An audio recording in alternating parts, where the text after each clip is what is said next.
اسماعیل خان په بیلابیلو بازارونو راتېرېدونکې دغه احتجاجي مظاهره د غني کروندګرو لخوا را جوړه کړې شوې وه. ویل دي غني د کمې بیو په وجه په مالي توګه د مشکلاتو سره مخامخ دي او زیاتولی که څه هم حکومت د تیر کال د غني یو من 180 روپۍ په بیه کښې کومه اضافه نه ده کړې، خو د غني میلونو دوی ته دغه سرکاري نرخونه ورکولو ته هم تیار نه دي او په زبردستي سره د غني یو من بیه 148 روپۍ لګوي چې د غني کروندګرو لپاره سراسر نقصان ده.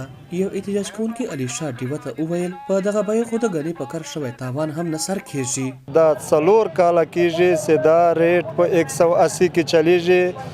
سږ خو د موږ مزید خیال و چې ریټ به 200 ته بړاو کېږي. یغو بجا حکومت ریټ او هغه 180 وایست او دلته چې دا میل په زبردستي سره 150 باندې پیسې راکوي. سوپیار نه راکوي، الټا باندې ګوته په هغه پرچه ولګوي او په 150 موږ ته پیسې رسوي. په 150 کې د موږ کوم کادونه د موږ خرچې د موږ هر نه بچت کېږي. بقایي د زمین ټیکې چې د مځکو دا موږ نسو رسولی. موږ ته په دې کې ډېر غټ نقصان ده. دوی ویل په ډېره اسماعیل خان ډیویژن کې په خپله په زیات شمېر سره ګنه پیدا کېږي او ګیله یې لرله چې حکومت لخوا د پنجاب کروندګرو ته هم د میلونو ته ګنه راوړولو اجازه ورکړل شوې ده.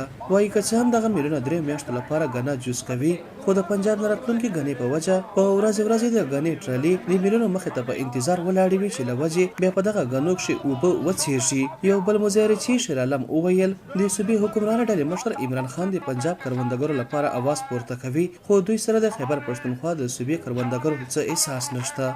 او داسې څوک نشته که څرنګه پنجاب کې چې مشرون دي او سراوي د مشر کې مشرون دي یا پی ټی آی حکومت دی، دا د مشر رئیس خیرخوا نه دی.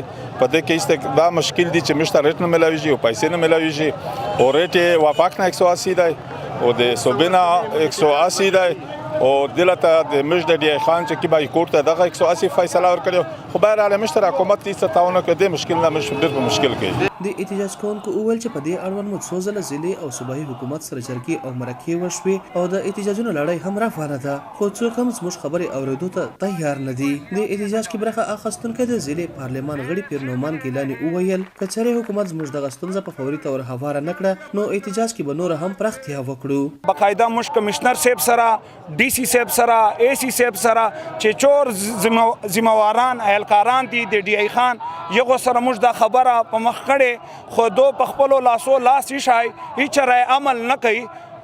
په مجبوري نه موږ نن بیا یو امن احتجاج را باسلی 72 غنټې موږ صوبایي حکومت ته ورکو چې دا مسلې حل نسی او موږ به چې سیند پنجاب بلوچستان کمې لارې چې دي دا به موږ فل پایجام کوو چې غونډ پاکستان شي پته ولګېږي چې واقعي کسانو سره ډېر بد حال شوری ده او دا ملک زری ملک ته د کیسه زمیندارانو ملک ته پکار ده چې زمیندارانو ته ښه ترجیح ورکوي نه کې زمینداران اګنور کیږي. د وروستي راپورونو له مخه دغه احتجاج کوونکو سره تر دې مهاله پورې کوم اعلی حکومتي چارواکو تماس نه دی نیولی، خو بلې خواړه د غني د کمې بیې په وجه د کروندګرو سره د سیمې کاروباریان هم اندېښمن کړي دي او وایي دغه کمې بیې به د سیمې په کاروبار بدې اغېزې واچوي. عدنان بیټنی، وایس اف امریکا، ډیوه راډیو او ټي وي.